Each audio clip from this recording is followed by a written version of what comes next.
It's my very great pleasure to welcome all of you here today to 2009 Convocation, and especially members of the great class of 2010, to the art history graduates, and to the fellows of the CDE who will also be graduating in this June. It's a wonderful pleasure to have you here.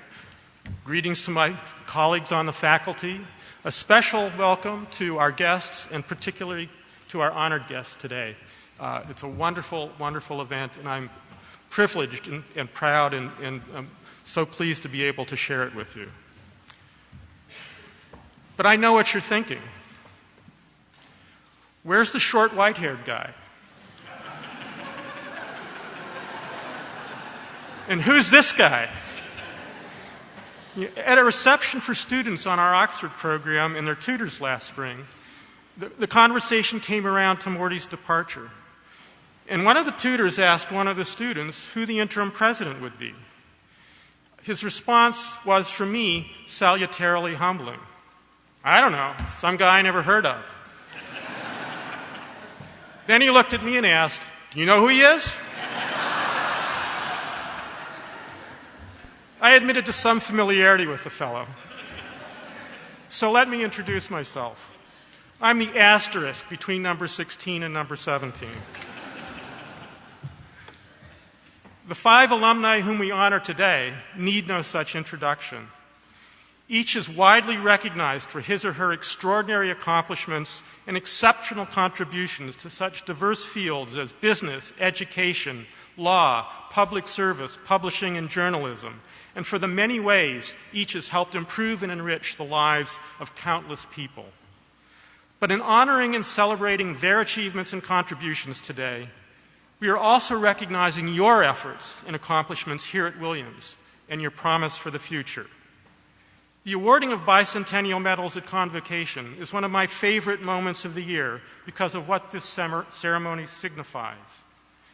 The bicentennial medals were created in 1993 on the occasion of the college's 200th anniversary to recognize alumni for distinguished achievement in any field of endeavor. Their purpose was to help build and strengthen ties between alumni, students, faculty, parents, and friends, and to increase their sense of pride in the college. The decision a few years ago to award the medals at Convocation transformed this event into a symbolic celebration of past, present, and future, and of the aspirations and experiences we share together. For at an earlier point in their lives, some more recently than others, today's honorees sat where you do now. Like you, each was part of a talented graduating class whose members had accomplished much in the classroom, in the laboratory and art studio, on the playing field, on the stage, as musicians, writers, journalists, student leaders, community volunteers, and in numerous other activities. Like you, they had challenged themselves, explored new fields, and worked hard, perhaps some harder than others, to develop their talents and abilities.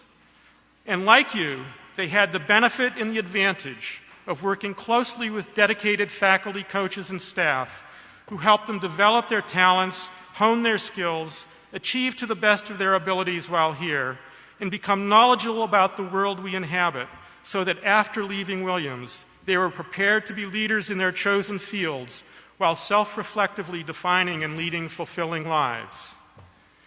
It's easy for us to get caught up in the present moment, to become absorbed with the paper we are writing, the lab experiment or campus activity we're working on, our next performance or game. Go East! The upcoming issue of the record, whatever. But certainly, we want to do as well as we can in each of these endeavors. And as John Reynolds so wisely reminded us yesterday, we should savor and take full advantage of today, for yesterday already is a dream, and tomorrow is still only a vision. But the presence of our honorees on the stage also reminds us that what we are doing today shapes and contributes who we are becoming and what we will do and accomplish in the future, individually and as a community. And they remind us, as faculty, coaches, and staff, that although we too can get no less caught up in your next paper, lab experiment, performance, or game, we are no less concerned with and dedicated to helping you prepare for the future. In these ways, they remind us finally that all of us here today and those unable to be here are bound together in a shared transgenerational experience of perpetual discovery, self-discovery, and becoming. In nautical language, we are all outward bound together.